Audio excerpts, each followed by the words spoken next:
Hello, what is up guys? My name's a friend, and yesterday Jagex added a bunch of stuff to Zaya. There's like a new land that you can go. There's like really a bunch of stuff that you can do in there. I'm gonna show you that in this video. This is not gonna be just Hydra. I'm gonna check out like several places as well. I couldn't do any kills because I don't have 9 to 5 Slayer account, because you know, since all my accounts got banned, I did have like 98 on one of the accounts. So I had to ask my brother, hey, can you do like 100 kills? Send me some clips. I'll, you know, make the commentary over, and he said yeah, sure. I'm probably showing you like a full clip of the kill so you can see the mechanics and how things go. It's fairly easy. All you have to do is lure it to like these 3 squares. If you don't do it, you will deal 25% less damage, so you probably wanna, the less HP it has, the you have to move to the other one, then less HP you have to move to the other one, and it has like 3 phases. It attacks differently. When I asked him like, what did you like the boss or you didn't like the boss, he said that it does get quite annoying because there is so much clicking to do. Like even from the very beginning, it does 3 attacks with magic, and then 3 attacks with range, and then 3 attacks with magic again. So it's almost like demonic gorillas. You have to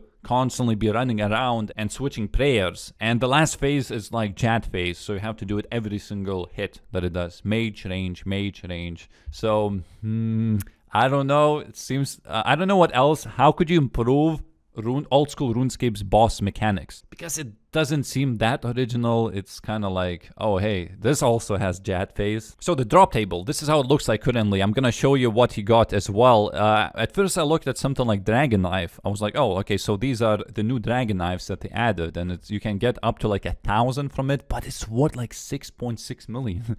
So if you get this, I mean, if they sell in Grand Exchange, because the prices currently, even of the new items, they're all over the place. Like these are the new items that you can get. And he did manage to get one unique drop, which was Hydra's tail, and it showed as 3 million, but this was the new item. The boss has been released for like a few hours, but that's probably not that many in the game, you know. He got this one for 3 mil, so he puts in for 10 mil in Grand Exchange. It's not selling. No one's buying it for 10 mil. So it's like, okay, 3 mil. No one's buying it for 3 mil. Okay, 1 mil. No one's buying it for 1 mil. Eventually, he put it for like 400k and it sold for close to 1 million. Now, let's check how the bank looks like. These are all the drops. As you can see, not that many. There are not as many skilling supplies as I thought Jagex would put in. And I'm very happy about this because I think skilling, that's where you're supposed to get all this, like, you know, magic logs and runite ores. I'm glad they didn't do it like they did with Zulrah, but you can still see there are herbs. But everything else is just alchables, as you can see. Most of these you could just alch. Like you can get white mystic top, white mystic bottom as in one single kill. But he actually made a little bit more because he got 2 Celestra's seeds and he sold one of them for 4 million and the other one for 3 million because he got them so early and pretty much almost nobody had them, so he just put them in for this much. If you have a twisted bow, it's gonna take you 1 minute and 30 seconds, up to 2 minutes to defeat one boss. If you have a blowpipe, it's gonna take you 2.5 minutes,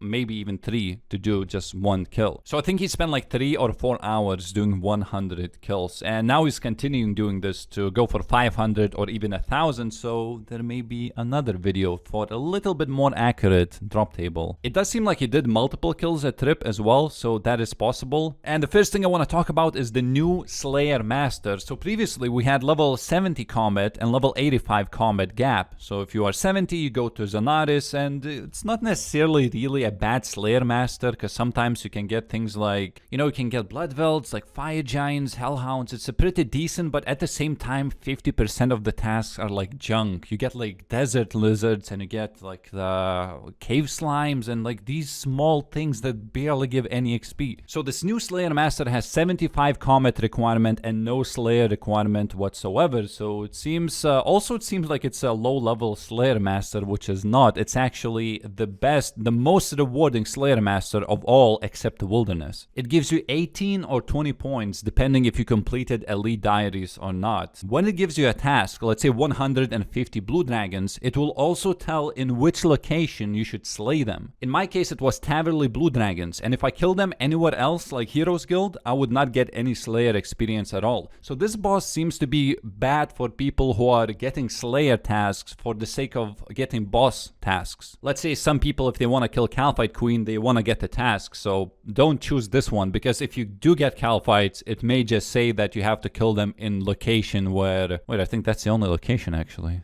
So we can do that with calphites. Now, another thing that I want to try out is if I open the map, right here is a small island with a hunter and a fishing spot. I have been there yesterday, but I still don't know the XP rate, so we're going to check those out. Basically, there are these king worm spawns. You're going to need...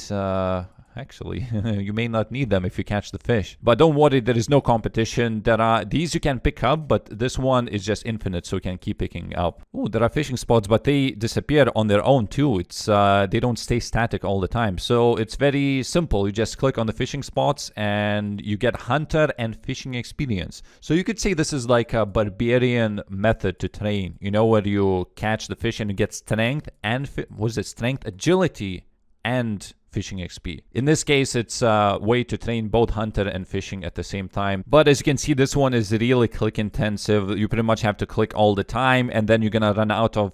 you don't really need bait, but those worms that you picked up, you feed the bird. So he requires those things. I don't know if it's just initially. Oh, no, it's not initially. I had 9 fish chunks, now I have 8. The way you get the bait, by the way, is by using a knife on these bluefish. I don't know if other ones work the same, but you can just cut them. It's... yeah, so you're gonna have to drop a lot because they fill up the inventory so quickly, because some of them give only like 11 experience. You see, this one was 11 XP. Well, I have to reset and do this again because I did this a little bit wrong. All I did was like shoot far away, but if these are closer, you should catch the ones that are closer because the bird comes back much faster. And you can instantly tell that this place is actually competitive. Like, people are competing for these. Like, if you shoot far away, then people are going to catch the close ones. So you kind of miss out. You really don't want to shoot, like, far away like I just did. Let's say if I do this one, you see this one appear now and someone may... Yep, somebody stole it. Or was that me? I can't even tell anymore. But also want to mention that I could catch every single fish except the last one. Because this one you need 91 fishing. And I don't even have Hunter 2. But if you catch this one, it gives you 100 fishing experience and 130 Hunter. So compared to like sometimes you get 11 fishing experience. But if you have similar stats to mine, you can expect to get around 38k Hunter XP an hour and 29k fishing XP. It's really, I mean, at Red Salamanders, I can pull off 112k XP an hour. Lizardman Shaman Lair, I think you should see them right here. And they changed the appearance of them too, so finally, they don't look like they're from private server anymore. Look, I really want to test out the updates, but sometimes it's really difficult, so I couldn't find any multi-area Lizardman Shaman, because if I find one, what if there's like 6 of them and they just like KO me instantly? So I don't want to risk any of that, but the ones that I passed, they were not multi, but there is 2, another 2, and then another 2. Anyway, this is probably the last biggest one. It is the Farming Guild. It has 3 tiers that you can access, the lowest one being 45 farming and the highest 85. So if you enter this place and if you don't have the access to mid tier, this is all you can access. There is a bush patch, flower patch, and 2 allotments. And I think this is a big compost. Well, let's see how many pineapples I can fit in this place. I'm guessing it's going to be double, so it's 30. Though that would be annoying because you would have to bring the whole inventory of 28, and then you have to bring 2 additional ones. Okay, another inventory, and this should be the... Yep, so it is 30. Oh wait, there's a multiple farming shop. This is the regular one. This one is bagged plants. I don't think they... I think they are still usable for construction only, like you cannot plant them. And this one for seeds, so you can... This is like another way to get those if you're an Iron Man. The mid tier right here, there is a tree patch, herb patch, very, very important right here.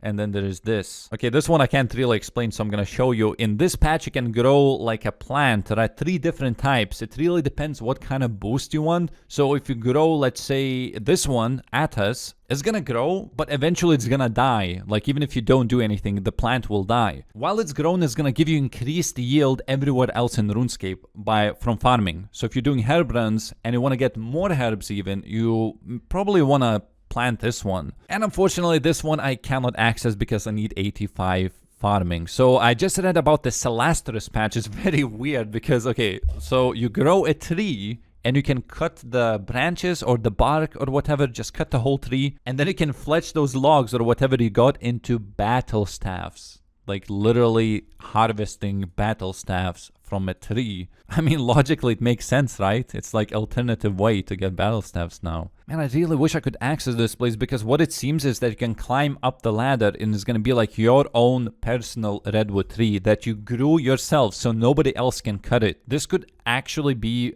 I don't know if it's better because Woodcutting Guild does provide that invisible, what is it, +7 boost to woodcutting.